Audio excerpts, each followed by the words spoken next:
Hey, Assalamualaikum, Namaste, my viewers. This is me, your host, Kaisar Education Wali, working as a voice principal at Rehan School Alan Academy and also facilitator at Rehan AI Teacher Institute 2 month boot camp. सो जैसा कि आप सब जानते हैं कि हम daily basis पे interviews करते हैं ताकि हम कुछ नया सीख सकें। तो आज हमारे साथ हमारी जो गेस्ट हैं उनका नाम है हुमैरा कबीर, लीडरशिप वाली, जो कि बांग्लादेश से हैं और हमारे रेहान एआई टीचर इंस्टीट्यूट की बीच 5 की स्टूडेंट हैं। तो चलिए आज हम इनसे बात करते हैं, इनके बारे में जानते हैं, बांग्लादेश के बारे में जानते हैं। तो चलिए इनका वेलकम करते हैं हमारे छोटे से शो में, जिसका नाम है डीप टॉक विद कैसर। सो अस्सलाम वालेकुम मिस हुमैरा, कैसी हैं आप? वालेकुम अस्सलाम, अल्हम्दुलिल्लाह मैं ठीक हूँ। आप कैसी हैं मिस कैसर? मैं भी बिल्कुल ठीक हूँ। First of all miss Humaira, I will request you, can you please introduce yourself briefly? Okay. अस्सलाम वालेकुम व्यूअर्स। मेरा नाम हुमैरा कबीर लीडरशिप वाली है। मैं खुलना बांग्लादेश से हूँ और मैं बीबीएस फाइनल ईयर की स्टूडेंट हूँ। मैं ऑल्सो अबैक नाम की एक इदारा है जो नॉन प्रॉफिटेबल एनजीओ है, उसके साथ मैं जुड़ी हूँ 2018 से एज ए वॉलेंटियर, और वहाँ पे मैं जनरल सेक्रेटरी हूँ मेरी टीम में। और also I am a mother. मेरा एक 4.5 साल का बेटा है। तो अभी तक की मेरी जर्नी यही है और अभी फ़िलहाल मैं रेहान एआई इंस्टीट्यूट की 2 मंथ बूट कैंप की एक स्टूडेंट्स हूँ। Thank you. Okay, thank you so much. मुझे नहीं पता था कि आपका बेटा भी है, सो दैट्स गुड। क्योंकि आप बहुत यंग लगती हैं, मुझे नहीं पता था कि आपकी शादी हुई है।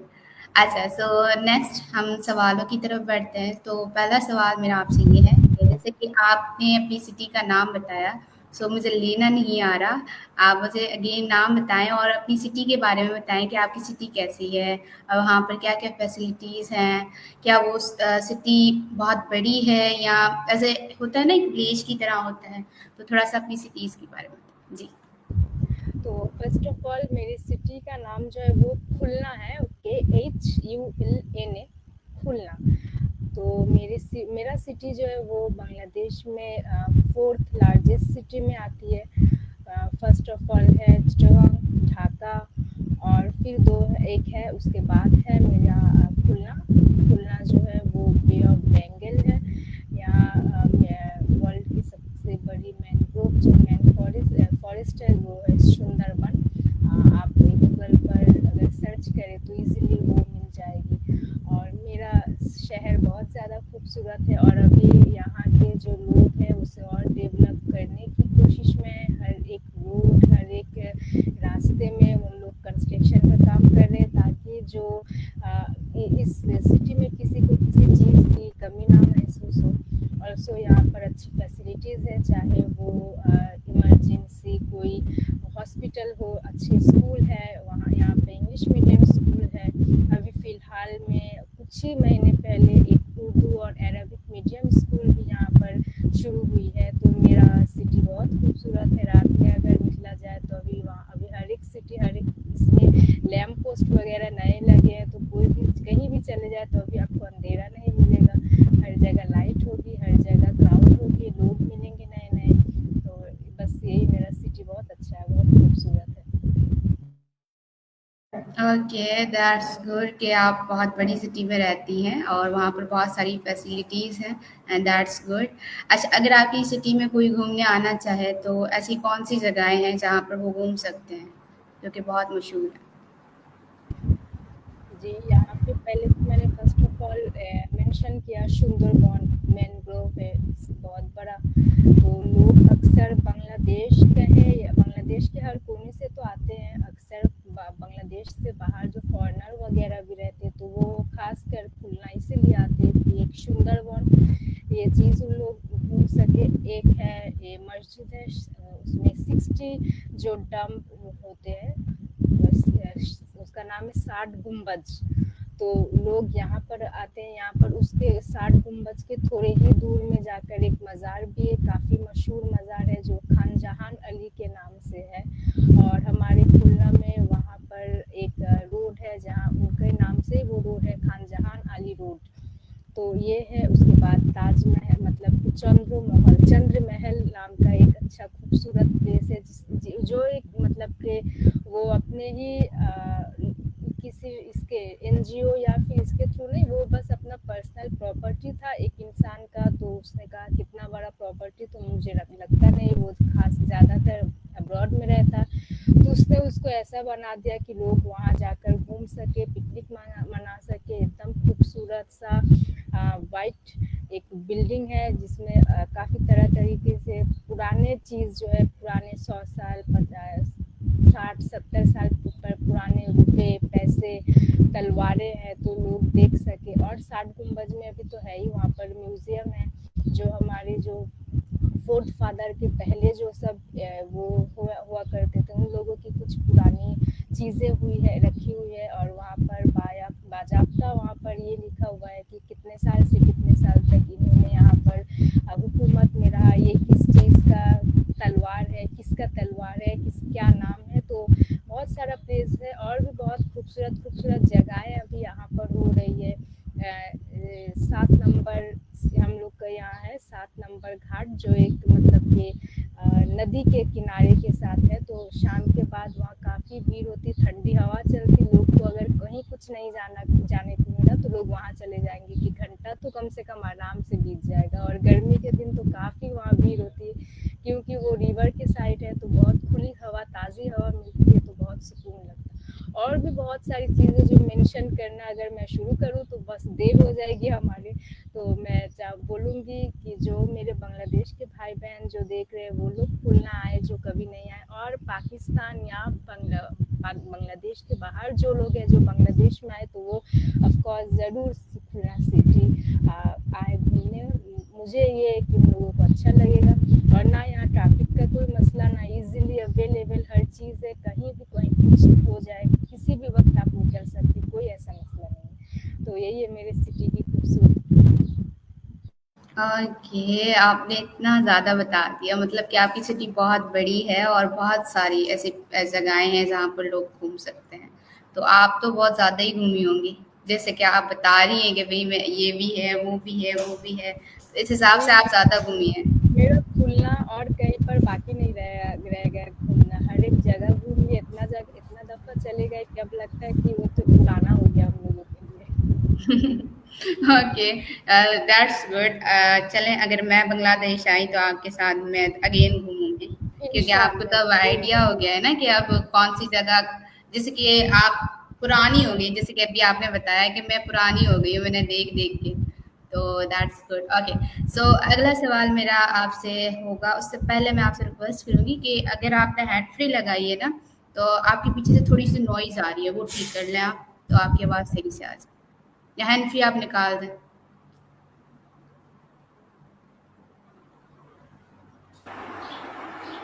अब ठीक आ रही है। हाँ, अब ठीक है, अब ठीक है। Okay, thank you so much. अच्छा, अगला सवाल मेरा आपसे ये है आपकी एजुकेशन के रिलेटेड। जैसे कि आपने मैंने आपसे इंटरव्यू करने से पहले आपके इंट्रो में देखा था कि आपने बताया कि आपने एसएससी की है, एचएससी की है, तो एंड आपने बिज़नेस स्टडीज़ भी की हैं, बीबीएस। तो वो आपने कहाँ से की है और कैसा आपका एक्सपीरियंस है? अभी आप कर रही हैं या आपने कंप्लीट कर ली हैं? और आपने बिजनेस स्टडीज को ही क्यों चूज किया, कोई और फील्ड क्यों नहीं चूज की? जी। जी, मैं पहले तो मेरा एसएससी जो है स्कूल से सेकेंडरी स्कूल सर्टिफिकेट, वो एक यहाँ पर ही एक गर्ल्स स्कूल है, मौलाना भाषानी गर्ल्स स्कूल एंड कॉलेज, तो मेरा एसएससी वहाँ से कंप्लीट हुआ। और फिर मैंने कॉलेज अपना एचएससी कंप्लीट किया Khulna government model school and college, जो यहाँ बोयरा में है, वो बॉयज़ एंड गर्ल्स कंबाइंड है। और मेरा चल रहा है बीबीएस थर्ड ईयर, मतलब ये 3 साल का कोर्स है, ये फाइनल ईयर चल रहा है, इंशाल्लाह इस साल ख़त्म हो जाएगी। और मेरी जो बिज़नेस स्टडीज़ चूज़ करने की एक सबसे बड़ी ये वजह है कि मैं साइंस में और मैथ में उतनी ज़्यादा अच्छी नहीं हूँ। मेरा पहला ये था कि मैं स्कूल लेवल से इंग्लिश के ऊपर बहुत ज़्यादा मुझे अट्रैक्शन थी, मुझे बहुत ज़्यादा इंग्लिश पढ़ना, इंग्लिश लिखना, कुछ भी इंटरव्यू सुनना मुझे बहुत अच्छा लगता था। तो मैंने इसलिए ये किया कि मैं अगर बिज़नेस स्टडीज़ में गई तो यहाँ अगर मुझे अकाउंट्स की अगर बैंक की लिहाज से अगर मुझे कोई नौकरी करने की गुंजाइश हो तो मैं वो कर सकती हूँ, या फिर ऐसा कर सकती हूँ कि मैं एक अच्छे अगर आफ्टर बीबीएस मैं अब्रॉड जा सकती हूँ, वहाँ पर मैं अपना मास्टर्स पीएचडी कंप्लीट करके एक अच्छा एक लेक्चरर यहाँ पर हो सकती हूँ जो इंग्लिश में लेक्चरर हो, या फिर अकाउंटिंग में ये हो। तो इसलिए इस लिहाज से मुझे ये होना बीबीएस और बिजनेस स्टडीज़ चूज़ किया मैंने। जैसे कि मैंने बताया ना मैं साइंस में उतनी अच्छी हूँ और ना मैं मैथ में उतनी अच्छी, और साइंस जो है वो दोनों के लिए, अगर इन दोनों चीज़ में आप एक्सपर्ट नहीं हैं तो फिर साइंस आपके लिए नहीं है, तो इसलिए मैंने वो रिस्क नहीं लिया।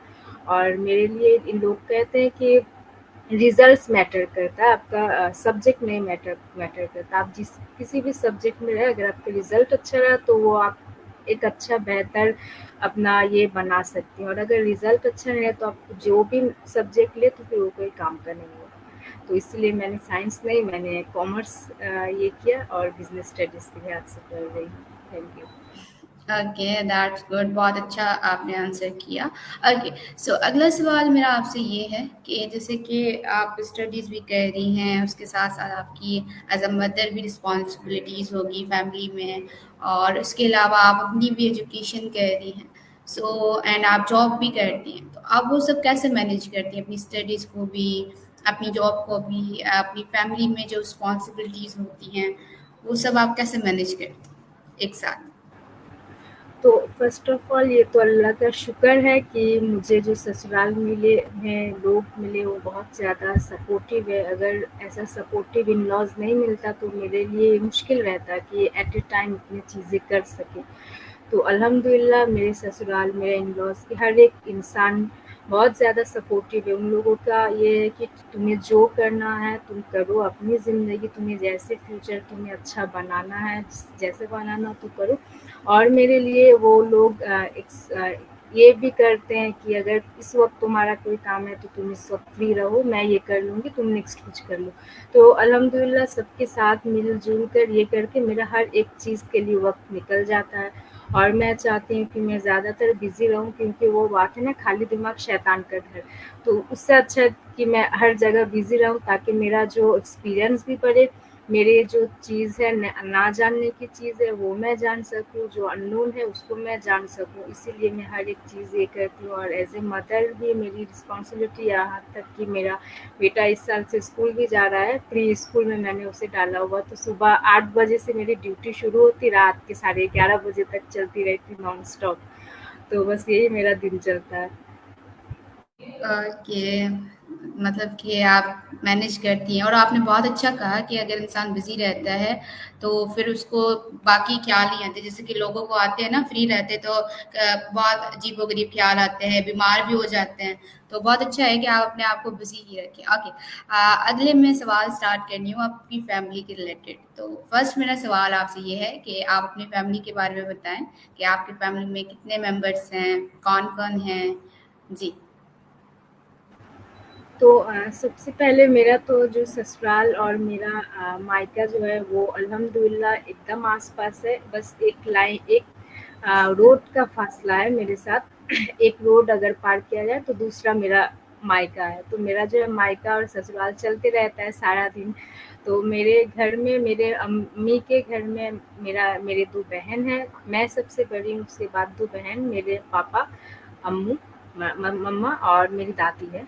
और यहाँ ससुराल में मैं मेरे सास है, मेरे ससुर है, मेरी दादी सास है, मेरी 2 ननदें, एक नंद की शादी हो गई है, उनका वो खुला मतलब मेरे सिटी से बाहर रहती है। छोटी नंद जो है वो भी पढ़ाई-लिखाई के लिहाज से वो भी इस सिटी से बाहर रहती, वो अ, टेक्नोलॉजी पर है, वो साइंस लेकर फूड प्रोसेसिंग इसमें इंजीनियरिंग कर रही, और एक मेरा देवर है, वो भी अपने काम के सिलसिले में ज़्यादातर बाहर रहते। तो बस घर में होता है कि मैं, मेरी सास, मेरी ससुर, मेरे हस्बैंड और मेरी दादी सास रहती है, और बाकी जब सब कोई ओकेशन हो तो सब इकट्ठे होते हैं तो फिर मज़ा बढ़ जाता है। तो ये मेरी फैमिली है। माशाल्लाह आपकी फैमिली बहुत बड़ी है और अच्छी है, हैप्पी फैमिली है, एंड दैट्स गुड। अगला सवाल मेरा आपसे ये है, जैसे कि आप मदर भी हैं, तो एज अ मदर आपकी कौन सा ऐसा मोमेंट है जो कि आपके लिए बहुत यादगार है और बहुत आप इंजॉय करती हैं? जी, एज़ ए मदर तो सबसे पहला यादगार हर मदर का वही होता है कि जब बच्चा उसके गोद में आए। एकदम पहला फर्स्ट जब माँ अपने बच्चे को देखती है, गोद में लेती है, तो एक लड़की के लिए सब ज़िंदगी का सबसे बड़ा वो सपना रहता है, चाहे वो जो भी बन जाए दुनिया में किसी भी जगह चले जाए, किसी भी, लेकिन एक बच्चा जब आ जाए तो उसे एज ए वुमेन कंप्लीट कर देता है। तो मेरे लिए यही फर्स्ट है कि जब मैंने अपने बच्चे को देखा, उसके बाद फिर उसका हर एक फ़ेज़, नया फ़ेज़, उसका बोलना, उसका चालना, उसका बिहेवियर, उसके मेरे थ्रू जो कंसर्न है, मेरे थ्रू है। मेरा बेटा ये है कि वो मेरे लिए पागल है। माँ-बाप में अगर ये किया जाए तो वो माँ के पीछे पागल है। तो उसे मेरी हर एक चीज़ पर उसको टेंशन लिया रहती है। अगर मैं थोड़ा-सा घर में काम कर रही हूँ तो मम्मी आप ये क्यों कर रही हैं? आपको बहुत तकलीफ़ होगी। आप छोड़िए-छोड़िए, हटे-हटे, मैं कर दूँगा। तुम कैसे करोगे? नहीं-नहीं मैं कर दूँगा। ठीक है, किसी को करना नहीं, बस आप आराम करें, आप तकलीफ़ ना करें। तो ये चीज़ जब होती है कि मेरा बच्चा मेरे लिए इस उम्र में इतना सोच रहा है, तो एज़ अ मदर ये मेरे लिए बहुत सैटिस्फाइड एक मोमेंट रहता है। तो यही है, और छोटी-छोटी हर एक चीज़ होती है, जैसे उसके लिए कुछ नया, कुछ खरीदना, कुछ करना, जिससे उसे खुशी मिलती है, तो ये मुझे खुशी देती है कि मेरा बच्चा खुश है। तो यही बस छोटी-छोटी चीज़ें जो है एज़ अ मदर बहुत अच्छी लगती है, बहुत खुशी देती है। ओके, जैसे कि अभी आपने बताया तो कि मेरा बेटा मदर के साइड है, तो अगर अगर हम सोसाइटी में देखें ना तो गर्ल्स हमेशा पापाज गर्ल होती है, मतलब कि पापा की फेवरेट होती है, और बॉयज जो होते हैं ना मदर के फेवरेट होते हैं। तो आपका बच्चा आपका फेवरेट है, तो ये सोसाइटी में सबके होते हैं। Okay, that's good. और आप, ये बहुत अच्छी बात है कि इतना छोटा सा बच्चा अभी से अपनी मदर के लिए इतना केयर करता है, तो वो बड़ा होकर सबके लिए केयर करेगा। So that's good. और वो आप पर आपकी ही जो है परवरिश का है नतीजा, कि आपने इतनी अच्छी परवरिश की है कि इतना छोटा सा बच्चा इतना अच्छा आपके लिए सोच रहा है। That's good. जी, अच्छा, मैं ये जानना चाहूंगी कि आपके बेबी का नाम क्या है? उसका नाम है मोहम्मद इहान साहिल। तो उसके पापा का नाम आई से शुरू है, उनका नाम इमरान है, तो उसके पापा का साथ वो रखा हुआ कि ईहान, आई से इमरान, एच से हुमैरा, तो ईहान साहिल। और साहिल जो है मेरी नानी सास, उनका बहुत शौक है कि वो एक नाम दे, तो बुजुर्ग इंसान, और मुझे, मेरे हस्बैंड को वो बहुत चाहती है, बहुत प्यार करती, तो एक उनका नाम रह गया साहिल। तो मेरे घर से ईहान और मेरी नानी सास ने दिया साहिल, तो ऐसे जोड़ कर उसे ईहान साहिल बनाया गया। हाँ, ये बहुत इंटरेस्टिंग नाम है और बहुत यूनिक है, अलग नाम है बहुत, क्योंकि मैंने पहले कभी ऐसा नाम नहीं सुना। और आप सबका, आप दोनों के नेम का मिक्सचर आ गया। That's good. ओके, सो अगला हम सवाल करेंगे आपकी वॉलंटियरिंग पर। जैसे कि आप जो है सोशल वर्क करती हैं ऑर्बिट थिंक टैंक में, तो आप पहले मुझे बताएं कि what is orbit think tank, और आपका क्या रोल है वहाँ पे, क्या आप वहाँ पे करते हैं? जी, और बेट जो है एक नॉन प्रॉफिटेबल एनजीओ, जैसे कि मैंने पहले बताया है। तो बेट पहले शुरुआत हुआ था कि एक स्कूल से शुरुआत हुआ, फिर आहिस्ता-आहिस्ता जो सिलसिला बढ़ते गया, यहाँ पर प्री स्कूल्स है, प्राइमरी स्कूल्स है, यहाँ पर ट्यूटोरिंग सेंटर है, स्विम सेंटर है, कंप्यूटर ट्रेनिंग है, स्कॉलरशिप है, उनके बाद आईएसडीसीएम जो इंटीग्रेटेड मदर सर्विस के लिए है, जो माँओं के लिए ये किया जाता है। उसके बाद यहाँ पर मेडिकल वो फैसिलिटीज़ दी जाती है, कुछ प्रोवाइड किया जाता है, रेशन दिया जाता है। तो ये ऑर्बिट का काम है, और ऑर्बिट थिंक टैंक खुलना में 2018 से शुरू हुआ, जो यूथ लीडरशिप का ऊपर जो है ये चलता है। यहाँ पर सारे यूथ है, सारे स्टूडेंट है, जो सब स्कॉलरशिप के हमारे स्टूडेंट है, वो सब स्कॉलरशिप में आते ही वो लोग थिंक टैंक में इंक्लूड हो जाते हैं। तो हमारा काम ये रहता है कि पहला कि यूथ को चेंज करना, उसके थॉट को चेंज करना, थिंकिंग को चेंज करना। क्योंकि सिर्फ हम अभी जो ज़माना आ गया ना, सिर्फ एजुकेशन से कुछ नहीं होने वाला। अभी हर लोग देखते हैं कि इसमें स्किल कितना है, इसमें एम्पावरमेंट का वो कितना स्मार्ट है, कितना वेल बिहेव्ड है, इंटेलिजेंट है। सिर्फ स्कूल गोइंग से सिर्फ किताबी पढ़कर ये चीज़ हासिल करनी मुश्किल है, नामुमकिन है। तो इसीलिए आज से हमारे जो अनवर सारे सीईओ यूएसए में रहते हैं, तो वो खासकर जो है अभी यूथ के ऊपर ज़्यादा काम कर रहे हैं कि उन लोगों को बढ़ाओ। फ्यूचर हमारा यूथ है, अभी तो हम लोगों की उम्र हो रही, फ्यूचर यूथ से चलना है, तो उसको एम्पावर किया जाए।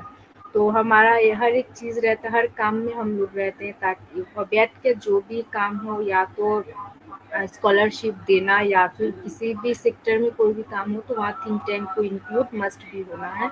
और ज़्यादातर हमारी ऑब्जेक्ट के ज़्यादातर फंक्शन जो है वो हम लोग थिंक टैंक अरेंज करते, चाहे वो स्कूल के लिहाज से हो, चाहे वो ट्यूटरिंग के लिहाज से हो, सिंग के लिहाज से हो, कंप्यूटर ट्रेनिंग के लिहाज से, ताकि हर एक चीज़ में यूथ का वो कंट्रीब्यूट रहे, हर एक चीज़ यूथ से जुड़ी रहे। तो ये हमारा काम है और बहुत सारा काम है। हमारा एक पेज है और हम ऑर्बिट थिंक टैंक के नाम से हर एक डिस्ट्रिक्ट में या एक पेज है। ऑर्बिट थिंक टैंक खुलना भी है। अगर आप लोग फेसबुक में गए सर्च करें तो आप लोगों को मिल जाएगी। आप लोग वहाँ हम लोगों का जो एक्टिविटीज़ है वो आप लोग देख सकते हैं। तो मैं सबको ये इनवाइट करूँगी कि ज़रूर हमारे ऑर्बिट के जो ये है वेबसाइट वगैरह है, ऑर्बिट के जो पेज है, ग्रुप है, उसमें आप लोग विजिट करें तो आपको तमाम सारी चीज़ें जो है वो डिटेल्स में मिल जाएगी और आप लोग जान सकेंगे, समझ सकेंगे एक्चुअली ऑर्बिट करता क्या है। Thank you. ओके, आप बहुत अच्छा वर्क कर रहे हैं, बेस्ट विशेस। और इसके अलावा अगला सवाल मेरा आपसे ये है कि आपका मेमोरेबल एक्सपीरियंस कौन सा है? जैसे कि आप अपनी कम्युनिटी में वर्क कर रही हैं, तो कोई ऐसा मोमेंट जो आपको बहुत यादगार है, जो आपने किए हैं? पहला तो सबसे पहला ये है कि जब 2018 में या ये शुरू हुआ था, तो मैं एक ऐसी लड़की थी कि मैं इंट्रोवर्ट किस्म की थी। मैं मेरे से ज़्यादा लोगों से बातचीत करना, वो एक डर लगता था कि मैं क्या बोलूँगी, कैसे बोलूँगी, क्योंकि बात भी करना एक आर्ट है। अगर आपको ये आर्ट आ जाए ना तो आप कुछ भी कर सकते हैं, किसी को भी अपनी बातों में कन्विंस कर सकते हैं या फिर किसी का भी दिल तोड़ सकते हैं। तो सबका पहले तो ये हमारा हुआ कि हम लोग लोगों से मिले, लोगों से जाने, उनकी प्रॉब्लम सॉल्व करें। तो ये 2018 से शुरू होते-होते फिर सबसे मेमोरेबल एक चीज़ हमारी हुई कि हमारी यूथ लीडरशिप के लिहाज से हमारे 3 दिन का ट्रेनिंग था जो चिटागोंग में था, कॉक्सेस बाज़ार सी बीच है वहाँ पर। तो हर एक डिस्ट्रिक्ट से हम लोग प्रेसिडेंट सेक्रेटरी गए हुए थे। बहुत बड़ा इंटरनेशनल एक ये हुआ था, ट्रेनिंग हुआ था इस यूथ लीडरशिप के ऊपर। तो ये मेरे लिए सबसे बड़ी एक अपॉर्चुनिटी है कि as a team, as a leader, इतना छोटा सा एक जगह, इतना खाली स्कूल खुलना का एक जगह से उठकर कोई एक लड़की या कोई बंदा इतना बड़ा जो इंटरनेशनल हो, वहाँ पर जाके अपना स्पीच देना, अपना सिटी रिप्रेजेंट करना, अपना काम को रिप्रेजेंट करना, तो ये मेरे लिए सबसे बड़ी एक बात हुई थी और मेमोरेबल भी थी कि हम लोगों ने बहुत चीज़ सीखा वहाँ पर, बहुत से नए लोगों से मुलाकात हुई, बहुत सी चीज़ें जो हम लोगों ने एक्सप्लोर किया। तो ये सबसे बड़ी एक मेमोरेबल थिंग होगी। हाँ, बहुत आपने बहुत अच्छा आंसर किया कि जैसे कि हमें बहुत कुछ आता है बट बोलना नहीं आता, तो वो हमारी जो भी हमारी स्किल्स है तो वो वर्क नहीं कर पाती। अगर आपको काम भी आता है ना, जैसे कि मेरे में ये कमी है और मैं इसे इम्प्रूव कर रही हूँ कि मुझे बहुत कुछ आता है, जैसे कि बहुत काम करना आता है और मैंने 3 ईयर से मैं यही सोशल मीडिया पे सीख रही हूँ। बट मेरी कमज़ोरी है कि मुझे बात करना नहीं आता कि अपनी बात को कैसे एक्सप्लेन करूँ कि मैं क्या कहना चाह रही हूँ या समझाना, ये नहीं आता। तो इस पर मैं वर्क कर रही हूँ कि मेरा अच्छा हो जाए। और दैट्स गुड कि आपको ये बोलना नहीं आता था और आपने इस इंस्टीट्यूट को ज्वाइन किया और इतनी अच्छी इम्प्रूवमेंट है। मुझे नहीं लगता कि आप शाय हैं या आपको बोलना नहीं आता। आप बहुत नहीं, कॉन्फिडेंट हैं और कॉन्फिडेंटली आप अभी बात तो कर रही ऐसा हैं। हो गया ना कि लगता है कि मैं ही सबसे बड़ा लीडर हूँ। अगर कहीं भी ले जाओ तो कुछ भी बात करने के लिए तैयार हूँ। यहाँ तक कि हम लोगों ने अपना यहाँ जो ये होते हैं, जो काउंसलर होते हैं, यहाँ के जो एमपी होते हैं, यहाँ के जो ये होते हैं मिनिस्टर वगैरह, उन लोगों से भी हम लोग ने बात किया। उन लोगों को अपना कोई भी एक्टिविटीज़ में हम लोगों ने उन्हें इनवाइट किया, जो हम लोगों ने खुद कंडक्ट किया। सिर्फ बड़े लोग सिर्फ एज ए गेस्ट थे और पूरा तमाम जो हम लोग का प्रोग्राम होता वो हम लोग कंडक्ट करते। चाहे स्पीच हो, चाहे जो हो, प्रेज़ेंटेशन हो, एवरीथिंग ये हमारे थ्रू होती है। और आपने कहा कि दैट्स आपको नहीं आती, आप इतनी अच्छी एक लीडर है, एक अच्छी इतनी अच्छी ट्रेनिंग है और क्या माशाल्लाह बहुत अच्छी आपकी बातचीत मुझे बहुत नहीं, पसंद आपकी तरह लीडर भी बनना है ना। जैसे कि अभी आपने कहा कि मैं ऑलरेडी लीडर हूँ और मैं अच्छी से लीड कर रही हूँ, कहीं भी लेकर जाए मुझे टेंशन नहीं है। तो ऐसा लीडर मुझे भी बनना है कि भाई मुझे कहीं पर इंशाल्लाह। भले किसी स्ट्रेंजर के पास लेकर जाएं तो मैं कॉन्फिडेंटली अपने बारे में उनसे बात कर सकूं।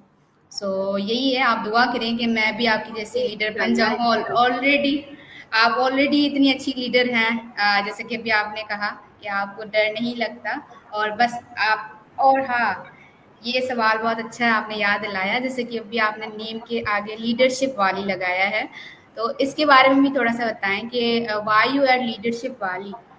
आपने कोई और वाला चूज नहीं किया, यही वाला क्यों ऐड किया? वो जी। ये अच्छा है कि पहले जब मैं इसमें थी, मतलब कि ये रेहान इंस्टीट्यूट ज्वाइन करने वाली थी ना, तो उस वक्त थोड़ा मेरा दिल में थोड़ा डर था, क्योंकि हर चीज़ में एक नया शुरुआत करने से जाहिर सी बात है एक डर, एक खौफ रहती।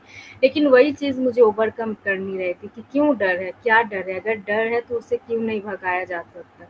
ऐसा क्या है उसमें कि मैं डर रही हूँ, या मुझसे अगर सबसे होगी तो मुझसे क्यों नहीं होगी। तो पहले तो मेरा ये था कि मैं रेहान इंस्टीट्यूट ज्वाइन की।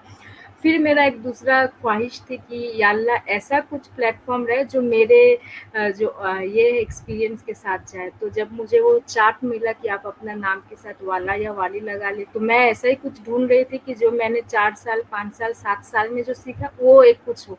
तो जब मुझे लीडरशिप देखा तो ना मैंने आएँ देखा, ना बाएँ देखा, ना सीधा ना पीछे। मैंने बस सोच लिया कि मुझे यही करना है, क्योंकि ये मेरे काम के साथ भी जाता है। और अगर यहाँ मैं रही तो मुझे और भी नई काफ़ी चीज़ सीखने को मिलेगी मेरे नाम के हवाले से, कि जब लोग देखें लीडरशिप वाली है तो ठीक है, इससे इस मकसद से बात किया जाए। तो मेरे लीडरशिप क्वालिटी के लिए भी ये बहुत प्लस पॉइंट होगी कि मैं अपनी जो खामियां हैं वो पूरी कर सकूं और एक अच्छा से अच्छा लीडर बन सकूं। तो इसलिए लीडरशिप वाली मेरे लिए बहुत बेस्ट रहा ये नाम।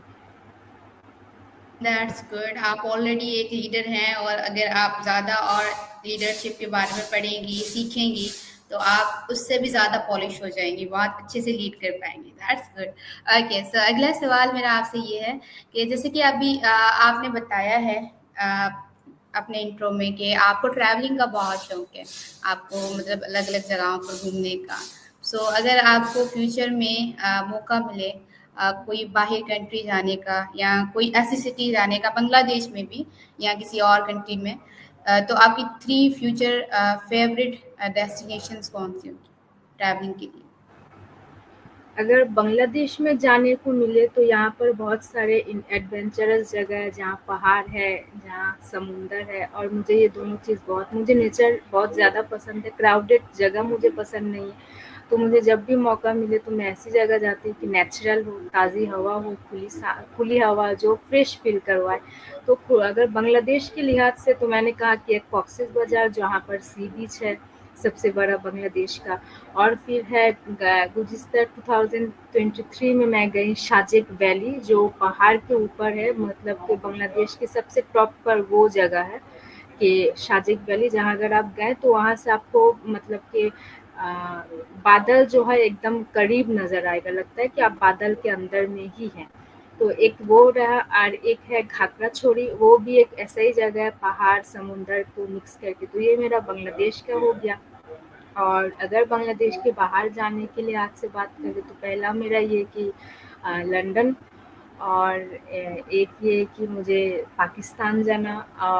मेरे पूरे फैमिली को शौक है कि एक दफ़ा अगर अल्लाह ने मौका दिया तो मैं पाकिस्तान जाऊंगी, क्योंकि मेरे पापा की तरफ से कहें या मम्मी की तरफ से कहें, मेरी आधी जो ख़ानदान है वो पाकिस्तान में है, जिनसे हम लोग ने कभी मुलाकात नहीं की, बस कैमरा से वीडियो कॉल के थ्रू बात होती है। तो एक दफ़ा पाकिस्तान चले जाना, और दूसरी दफ़ा ये कि मेरा वो है स्विट्ज़रलैंड जाना, क्योंकि मुझे ठंडी जगह बहुत पसंद है और मेरे को बहुत शौक है कि मैं एक दफ़ा अगर मुझे अल्लाह ने मौका दिया तो मैं स्विट्ज़रलैंड जाऊँगी।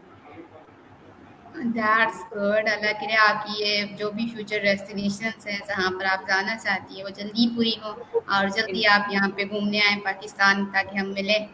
और मैं भी आपको पाकिस्तान की जो भी अच्छी अच्छी जगहें हैं वहाँ पे मैं भी आपको घुमाऊंगी। ओके, बिल्कुल, thank you so much. Okay, अगला सवाल मेरा आपसे खाने के रिलेटेड है कि कौन सी ऐसी डिश है जो आपकी मोस्ट फेवरेट है, और अगर आपको कोई एक डिश दी जाए जो कि आपने हमेशा वही डिश खानी है, तो अगर आप चाहना चाहें कि भाई यही डिश है जो मैं, अगर मुझे दी जाए ना तो मैं खा लूंगी, मेरा मन नहीं भरेगा इस चीज से, तो वो कौन सी डिश होगी? तो एक हो गया बिरयानी, जो अगर मुझे दी जाए तो मैं तीनों वक़्त रोज़ खा सकती हूँ, एक वो रहा। और एक है कि चाय, मैं चाय के बिना नहीं रह सकती हूँ। मुझे दिन में 2 दफ़ा चाय चाहिए, एक सुबह नाश्ते के बाद, एक शाम। तो ये 2 चीज़ अगर मुझे मिल जाए तो फिर मेरे लिए तो और कोई बात ही नहीं है। ये मेरा सबसे 2 फ़ेवरेट चीज़ है। और अगर ऐसा हुआ कि मतलब कि कभी-कभी ऐसा हुआ कि हल्का कुछ खाना, जैसे कि चावल हुआ, दाल हुआ, बस यही सब। Okay, so that's good. Biryani मेरी भी फेवरेट है। अगर मुझे बिरयानी दी जाए ना तो फिर मतलब कुछ ना मिले, मुझे रोटी नहीं पसंद, मतलब रोटी नहीं पसंद। चटपटी चीजें होती है ना, हाँ, मतलब तली हुई बिल्कुल, और बाहर की होती है क्रंची क्रंची, तो क्रंची बहुत अच्छी होती है। लगती है। रोटी नहीं फ्राइज़ पसंद, नरम नरम फ्राइज़ खाना वगैरह पसंद ही भी, नहीं है ना, चिकन साग फ्राइज़ हो पसंद। गया, हाँ, तो ये सब। That's good. ये चीज़ हम दोनों की मैच होती है। मिर्च ओके, मैच अगला होती है। सवाल हमारा ये है कि जैसे कि आप रेहान एआई टीचर इंस्टीट्यूट की स्टूडेंट हैं 2 मंथ बूट कैम्प की, तो कहाँ से आपने रेहान एआई टीचर इंस्टीट्यूट के बारे में सुना, और क्या आपको मोटिवेट किया कि आप एआई के बारे में यहाँ से सीखें, और अभी तक आपने क्या क्या चीज़ें सीख ली हैं जो कि आपने पहले आपको इन चीज़ों के बारे में नहीं पता था, तो ये आप हम हमारे साथ शेयर करें। तो जैसे कि मैंने बताया कि मैं ऑर्बिट से जुड़ी हुई हूँ, तो हमारे जो यहाँ के मेन जो हमारे सर है, अनवर सर, जो यहाँ के सीईओ है, ऑर्बिट के जो मेन फाउंडर है, वो गया साल, सॉरी, जनवरी में शायद उन्होंने पाकिस्तान वो विज़िट किए थे, तो शायद किसी के थ्रू उन्होंने रेहान सर से मुलाकात की, फिर उनको रेहान सर का ये पूरा पता चला। तो उन्होंने उसी वक़्त ये ख़्याल कर लिया कि जो मेरे बांग्लादेश के जो है, उन लोगों को ये चीज़ सिखाई जाए।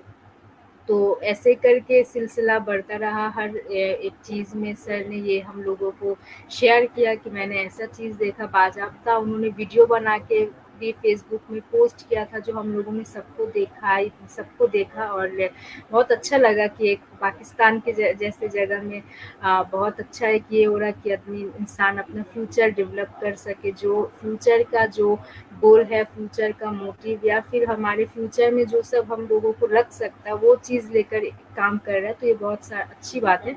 तो इसी के थ्रू हम लोगों ने अनवर सर के थ्रू ये सुना, और फिर मेरे पापा जो है वो यहाँ के प्रोजेक्ट ऑफिसर हैं, खुलना के प्रोजेक्ट ऑफिसर वो है। तो हम लोगों को बोला गया कि हर एक सिटी से 2 या 3 बंदा टीचर हुआ, या फिर स्कॉलरशिप का स्टूडेंट हुआ, थिंक टैंक का हुआ। तो फिर हमारे यहाँ से जो शर्जील सर है, वो एक हुए, और यहाँ पर जो है वो मैं एक, मेरे को चूज़ किया गया। 4 नाम दिया गया था, तो उसमें शर्जील सर और मुझे चूज़ किया गया। तो इसमें एआई में आना हुआ। और मेरा एक ये भी था ना कि जब हम लोग एआई अभी 1 डेढ़ साल से एआई ज़्यादा जो है सामने आ रही है, इसके पहले एआई क्या था ये किसी को पता नहीं था। तो मुझे क्यूरियोसिटी थी कि ये है क्या चीज़, इसको कैसे किया जा सकता है, कि कैसे, मतलब कि एक इंसान चुप है तो उसको लिप सिंक करवा के कुछ भी एक बोला जा रहा है, जो एक फॉरेनर है उससे हिंदी बोलवाई जा रही है, बंगाली बोलवाई जा रही। तो ये चीज़ मेरे में बहुत ज़्यादा क्यूरियस है, और मुझे मुझे जब पता चला तो मैंने बस झटके में हाथ लिया कि हाँ, मुझे ये सीखना है।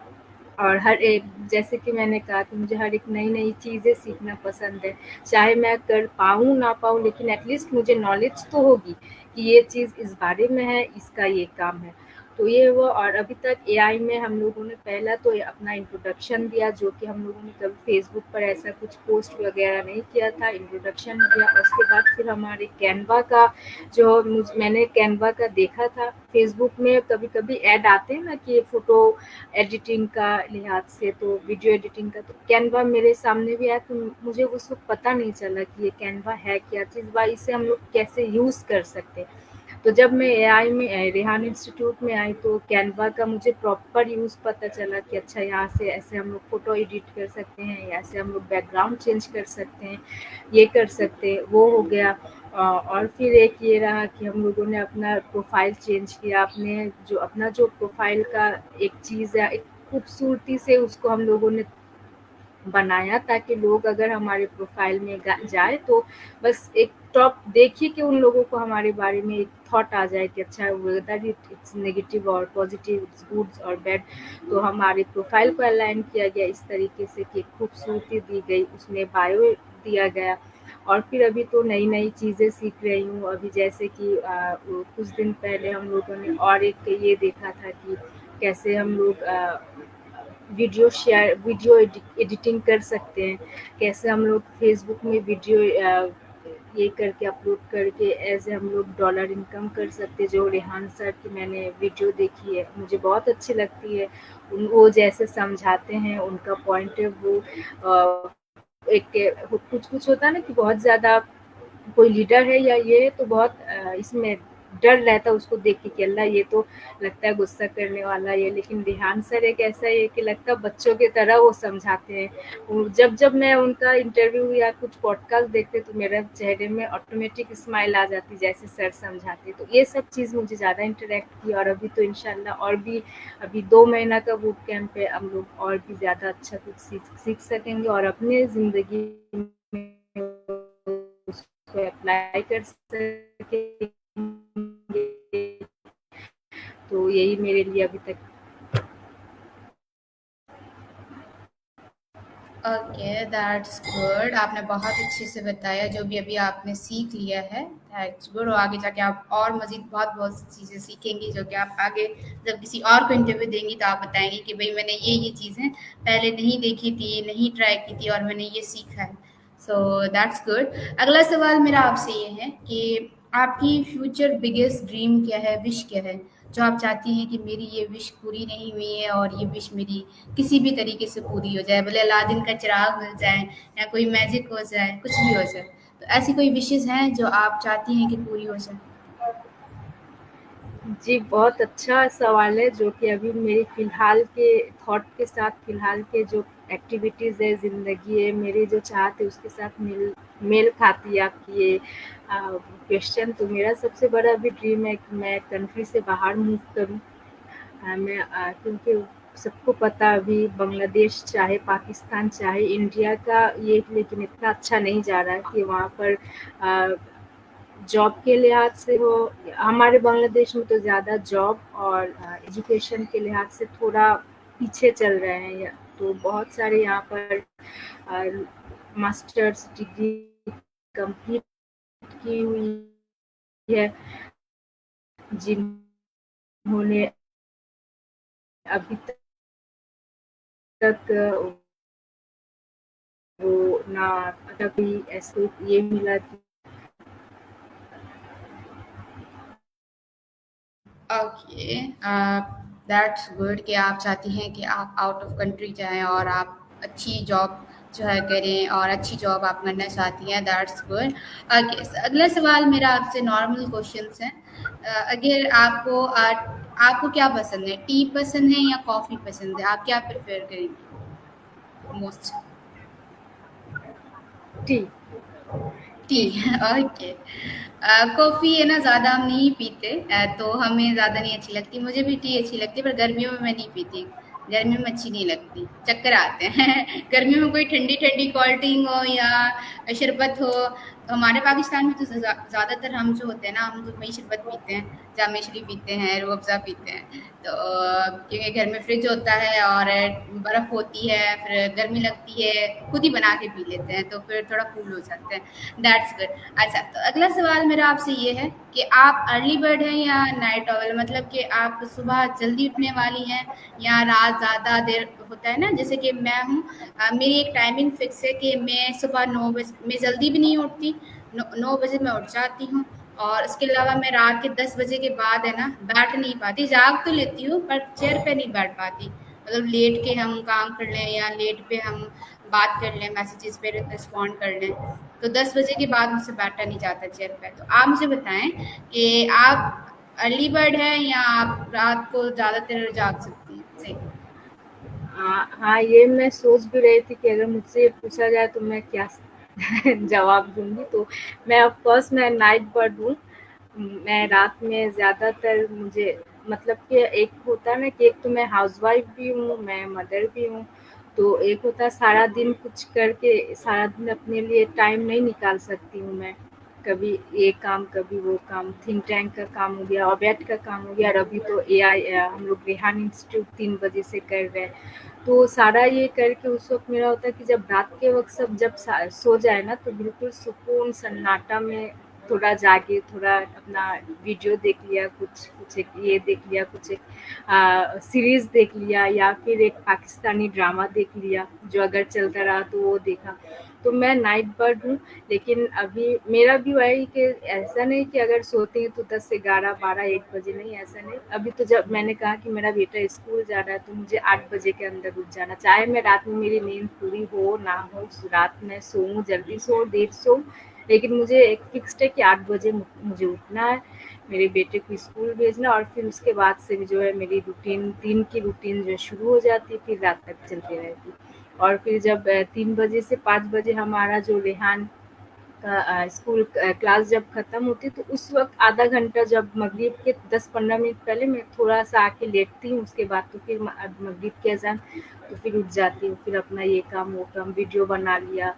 कल से इंटरव्यू कर रही हूँ मैं, अभी ये मेरा दूसरा इंटरव्यू है, फिर वीडियो कुछ बना लिया। फिर ऐसा भी होता है कि मैं कभी-कभी अपना पापा के काम में भी हेल्प करती हूँ, जहाँ पर उनको कहीं कुछ अगर उनका बहुत सारा काम है, एक नहीं कर सक रहे तो दूसरा, तो एक काम मैं कर देती हूँ, एक काम वो अपना करता है। तो ऐसे ही करके मेरी सारी दिन चली जाती, तो इसीलिए मुझे थोड़ा रात में सोने का ये होता है। अगर कभी-कभी नींद भी आती तो लगता नहीं कि और थोड़ा मोबाइल देखें और थोड़ा मोबाइल देखें, तो ऐसा ही है। ओके, मतलब कि आप रात को काफ़ी देर तक अगर आपको जगाया जाए तो आप जाग लेंगी। ओके। सो अगला सवाल मेरा आपसे ये है कि अगर आपके पास कोई सुपर पावर होती तो आपको क्या लगता है वो कौन सी होती? कोई सुपर पावर। मेरे पास अगर कोई सुपर पावर होती तो मैं सबसे पहले जो ना वो ये करती कि गर्मी हटा देती, क्योंकि मुझे गर्मी बिल्कुल पसंद नहीं है।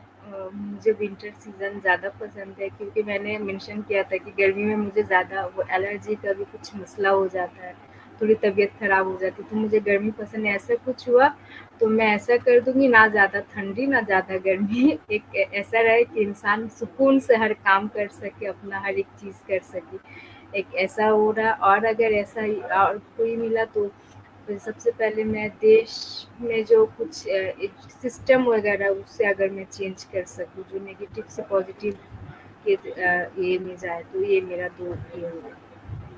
Okay, that's good.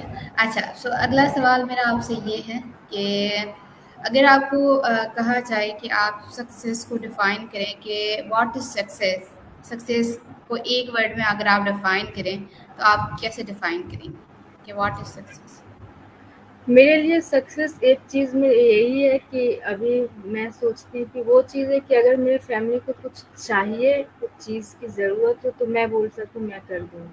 मेरे में वो एबिलिटी होनी चाहिए। मेरे लिए सक्सेस यही है कि मैं अपनी फैमिली को, अपने बच्चों को, अपने माँ-बाप को, उन लोगों को मैं एक अच्छा ज़िंदगी दे सकूँ, ताकि उनको उन्हें किसी और को देख के ना वो चीज़ ना हो कि मेरे पास भी काश ये होती।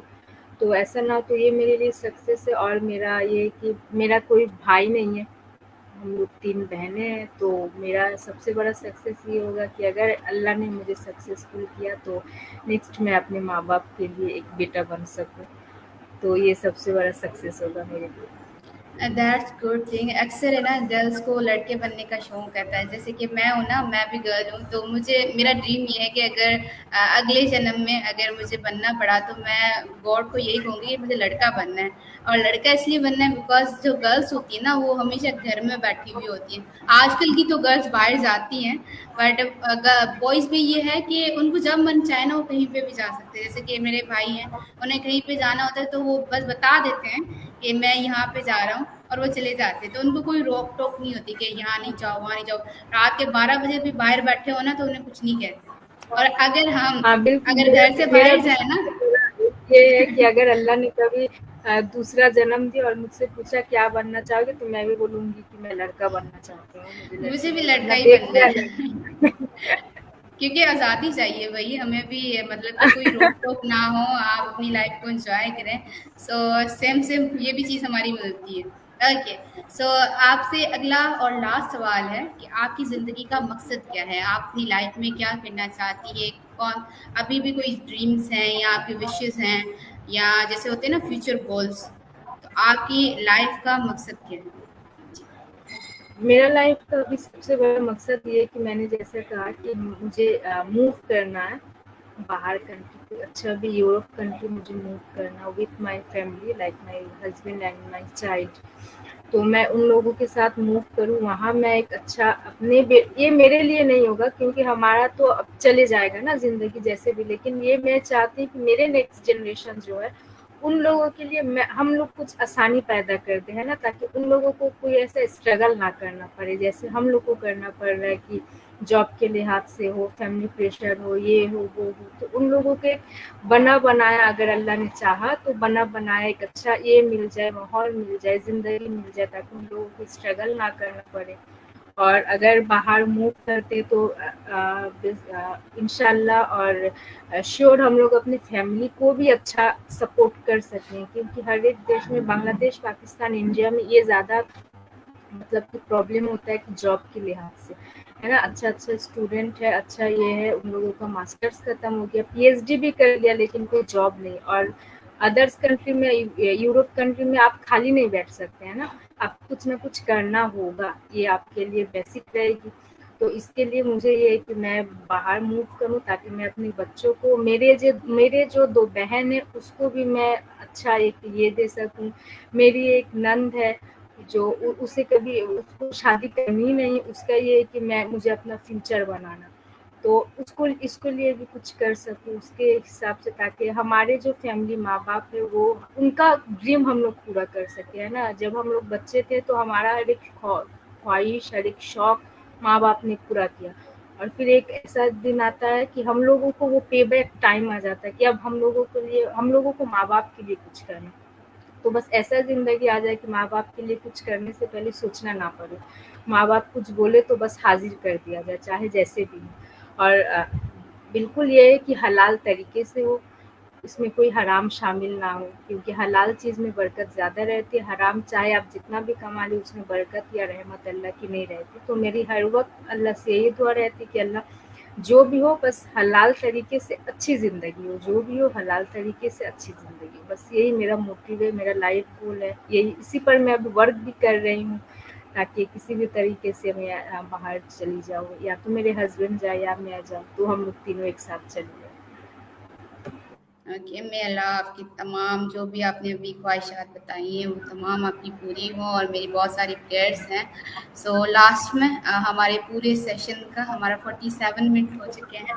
सो उसका ओवरव्यू देना चाहूँगी कि मैंने आज आपसे क्या सीखा।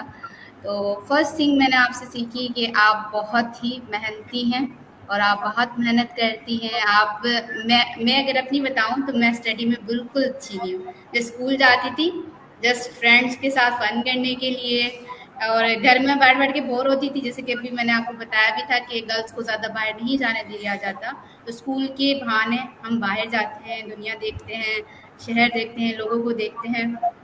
तो इसीलिए बाहर जाते थे।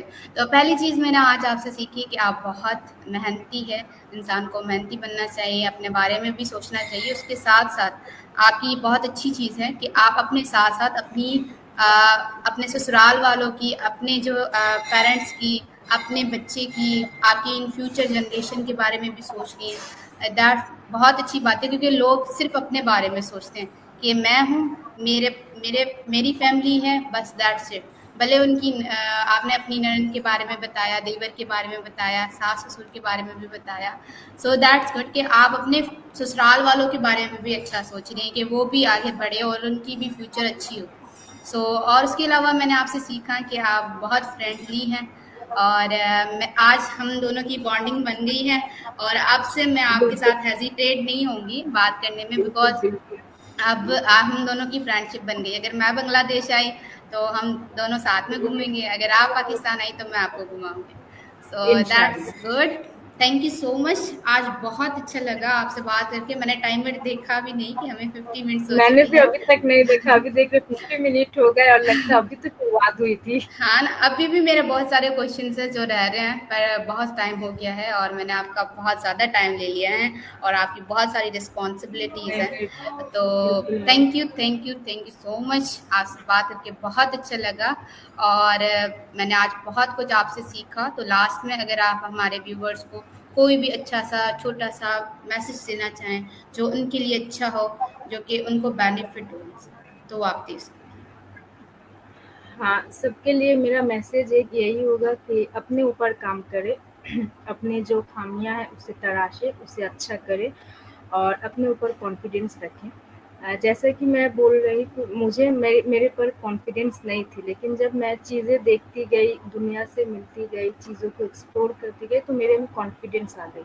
तो फिर उस कॉन्फिडेंस से ना मैं हर चीज़ कर सकती हूँ। जब इंसान में कॉन्फिडेंस हो तो कोई चीज़ वो कर पाए ना पाए, लेकिन कॉन्फिडेंस जब होगी ना तो कुछ ना कुछ तो ज़रूर करेगा। तो अपने ऊपर कॉन्फिडेंस रखे, इसके अलावा अपने आसपास को खुश रखे, सबको खुश रखे, सबके साथ बनाए रखे, अपने में ना रहें। और सबसे बड़ी जो मेरी स्किल डेवलप में पीछे ना हटे, कोई भी स्किल आपको मिले, कुछ भी नया करने को मिले, बस उसको करें, ताकि अभी के जो ज़िंदगी जो आगे फ्यूचर है वो बस यही हो गया। उस वक़्त एक टाइम ऐसा आएगा ना कि उस वक़्त सर्टिफ़िकेट का कोई वो नहीं रहेगा, लेकिन आपकी स्किल की ज़्यादा ज़रूरत होगी, स्किल को ज़्यादा तराशा जाएगा। तो स्किल डेवलप में जब भी आप लोगों को कोई एक मौका मिले स्किल डेवलप का, तो ज़रूर उसे कैच करें, उसे सीखें और अपने आप में काम करें, अपने आप को हर एक जगह से चीज़ ये कर सकें कि नहीं मैं ये कर सकती हूँ, मुझसे ये होगा। ऐसा नहीं कि नहीं, नहीं मैं कैसे करूँगी, मुझसे ये नहीं होगा, तब फिर ज़िंदगी में कुछ नहीं कर पाओगे। और अगर अपने आप पर भरोसा रहा तो इंशाअल्लाह अल्लाह कोई ना कोई तो रास्ता ज़रूर पैदा करेंगे, आसानियाँ ज़रूर पैदा करेंगे। तो सबके लिए मेरा ये, और क्या केसर के लिए मेरा एक ये रहेगा कि अभी आपने बताया कि आपको मेरी तरह बाहर जाना है, वो ये काम करना, वो काम करना। तो एक बात बताऊँ केसर, आपकी उम्र में मुझे भी ऐसा नहीं हो रहा था। मैंने सुना कि आप 19 इयर्स की हैं, अगर मैं गलत ना हूँ तो। तो उस वक़्त मेरा भी ये नहीं अभी था, मेरी लेकिन जब बर्थडे एक हो चुकी है, अभी बर्थडे हो चुकी है, तो अब मैं 20 की हो चुकी हूँ, 1 मंथ हो चुका है। अच्छा, जी। अच्छा। अच्छा, तो एक लड़की के भी ज़िंदगी में ना एक ऐसा वक़्त आता है कि उस वक़्त माँ-बाप भी उसे छोड़ देते हैं कि तुम्हें जो अच्छा लगे करो। क्योंकि एक टाइम तक मेरे माँ-बाप ने भी मुझ पर बहुत सारा सख्ती मतलब कि उन लोगों ने समझाया, देखो अभी की दुनिया ऐसी है, वैसी है, थोड़ा अच्छा ठीक से रहो, बाहर ना जाओ। लेकिन जब उन लोगों ने देखा ना कि अभी दुनिया ऐसी है कि घर में बैठे कुछ नहीं हो सकता, आपको बाहर निकलना होगा, आप लड़की हो, लड़का हो, हाँ, आपको अपना एक दायरे में रहना होगा, आपको खुद पता होना चाहिए कि क्या आपके लिए सही है, क्या गलत है। और जब ये चीज़ आप अपने माँ-बाप से ये हासिल कर लेंगे, एक हौसला ले लेंगे, एक मतलब कि वो होता है ना कि ट्रस्ट अगर अगर आप गेन कर सकें, तो माँ-बाप फिर आपको छोड़ देते हैं कि मुझे पता है कि मेरी बेटी जहाँ भी जाए गलत कुछ नहीं करने वाली। तो मेरे साथ भी वैसा ही हुआ कि मेरे माँ-बाप मुझे बहुत सख्ती से रखते थे, और अभी ऐसा है कि जो भी मिले तुम करो।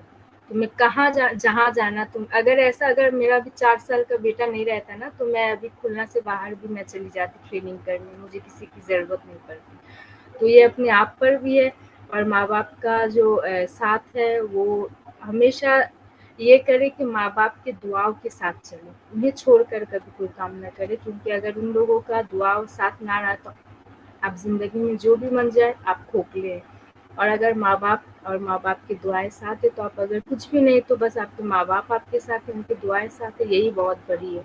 और तो अपने माँ-बाप के साथ रहें, भाई-बहनों के साथ रहें, सबके साथ अच्छा मेल-जोल बनाए रखें, बाकी इंशाअल्लाह अल्लाह जो बेहतर चाहेंगे, जो बेहतर सोचेंगे वो हमारे साथ होगा। तो यही मेरा सबके लिए एक मैसेज होगा। Thank you. That's good. आपने बहुत अच्छा मैसेज दिया। और ये नहीं है कि मेरे अम्मी अबू सपोर्ट नहीं करते, उनकी सपोर्ट है, क्योंकि हमारी सोसाइटी में मैं वाहिद लड़की हूँ जो आपके सामने यहाँ पे बैठी हूँ। हमारी सोसाइटी में गर्ल्स की एज मतलब कि 12th पास कर लेना, 18 की हो जाए तो उनकी शादी हो जाती है। और मेरी एज की जो मेरी क्लास में पढ़ती थी ना, उनके दो दो बच्चे हैं, तो उनकी शादी भी हो चुकी है। तो मेरे भाइयों की बहुत सपोर्ट है, उन्होंने कहा कि आप पढ़ें, अपने आप की फ्यूचर बनाएं, आप कुछ बने, भाई आपका नाम हो अपना, कि भाई कैसे भी कोई है, कोई उसकी पोजीशन। तो मेरी फैमिली की बहुत सपोर्ट है, बहुत सपोर्ट करते हैं। और एक चीज़ बहुत अच्छी आपने कही कि अपने अम्मी अबू की दुआएं आपके साथ होनी चाहिए। सो वो मेरी दुआएं साथ है, तभी मैं आपके सामने यहाँ पे बैठी हूँ। सो थैंक यू सो मच। आज मुझे आपसे बात करके बहुत ज़्यादा अच्छा लगा, और हमारी फ्रेंडशिप भी हो चुकी है। सो मिस हुमैरा आप मेरी फ्रेंड है। So thank you so much. So viewers, ये हमारे साथ ही miss thank you. Humaira Kabir, leadership वाली, जो कि बांग्लादेश खुलना से है, अब से नाम आ गया है आपके शहर का। तो गुलना से है। और आज हमने इनसे बात की, बहुत अच्छा लगा। 1 आवर का सेशन हो गया तो हमें पता भी नहीं चला, और बहुत कुछ मैंने जाना इनके बारे में। So thank you so much. So अभी के लिए थैंक इतना यू। ही, फिर मिलते हैं एक नए गेस्ट के साथ। तब तक के लिए अल्लाह हाफ़िज़। अल्लाह इंशाल्लाह। हाफ़िज़। अल्लाह